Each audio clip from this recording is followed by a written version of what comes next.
Welcome back, friends, to Top 10 Nerd. I'm your host, Johnny Rogers. Before we begin, hit that thumbs up button if you love DC, and let us know down in the comments your favorite DC hero. With that, let's get to today's video, the Aquaman final trailer explained. New king will come, who will use the power of the Trident to put Atlantis back together again. With the Aquaman final trailer being released and the movie set to hit theaters on December 21st, we thought we would dive into explaining this last trailer. That first scene you saw shows a young Arthur Curry being told the story of Atlantis by his mother. This trailer is interesting because we get to see Aquaman at 5 different stages in his life. As an adult, as a teenager, a child, a baby, and even as a curious toddler. His mother is also known as Queen Atlanna, and her describing her son's destiny helps us lay out what will come for this movie. If you notice at the end of the clip, we see the statue in front of Atlantis being rebuilt and the statue holding a shield that is very similar to the gateway of the city, and also that shield is Aquaman's symbol. He spent his entire life training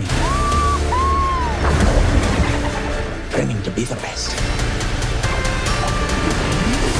This next part of the trailer shows Nuidus Volko, played by Willem Dafoe, who is the advisor to the throne, teaching a young Arthur about his untapped powers and mentoring him for what's to come. At the very end of that clip, we see even a young Arthur training with a Quindent, alluding to the fact that he's been training with that weapon for most of his life. The camera then cuts to Aquaman in the present, which displays how important this combat training has been to his survival. In this trident resides the power of Atlantis.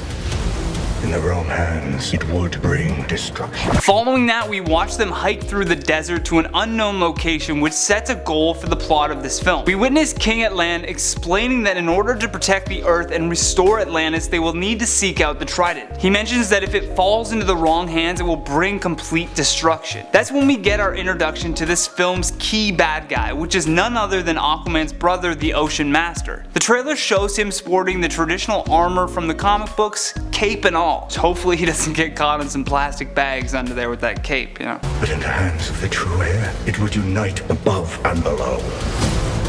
The time has come for Atlantis to rise again.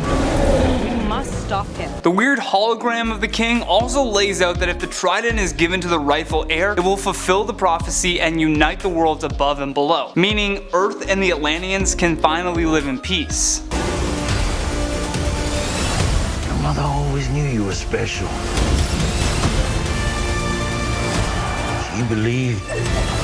In that next scene, we get Tom Curry telling Arthur that his mother always knew he was special, and he goes on to say that she believed he could be the one to unite the two worlds. However, the current rising power in Atlantis must feel different about this. When we see Queen Atlanna being surrounded by Atlantean guards on the surface world, she displays a valiant effort to ward them off. The fact that the Queen is even fighting in this just shows the current state of Atlantis and the need for Arthur to regain power. Not only do we get the Ocean Master as a villain for Arthur in the underwater world, but the final trailer also shows a secondary villain known as Black Manta. He isn't an Atlantean, he's just a human who uses a powered suit to blast lasers from the suit's eyes. The suit also allows him to fight above water and below water. That photo also shows what appears to be Black Manta meeting Atlantean soldiers, possibly under the command of the Ocean Master. Black Manta has a long-lasting hatred for Aquaman because he believes that he's responsible for killing his father. So this little scene in the trailer could be showing us the allegiance of Black Manta and the Ocean Master.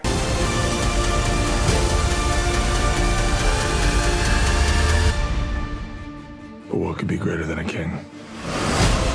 The trailer also shows us that we will have some epic underwater battles. Earlier on, we saw the Atlantean riding on the back of a giant crocodile. Here we see stingray-shaped submarines and even a man firing frickin' laser beams from a shark. Aside from those smaller shots of inner-city battling though, we also get a teaser for a much larger scale fight.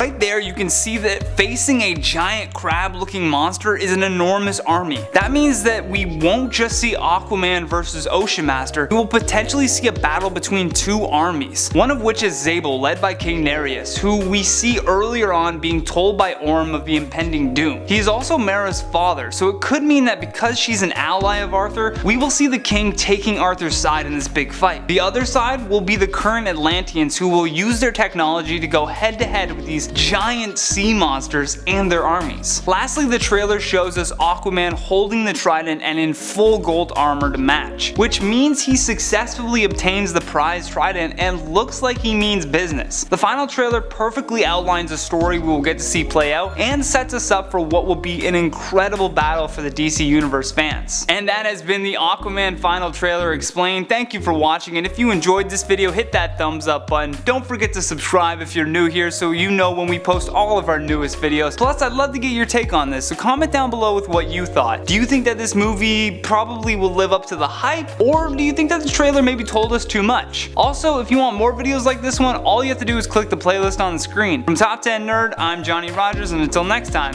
take care.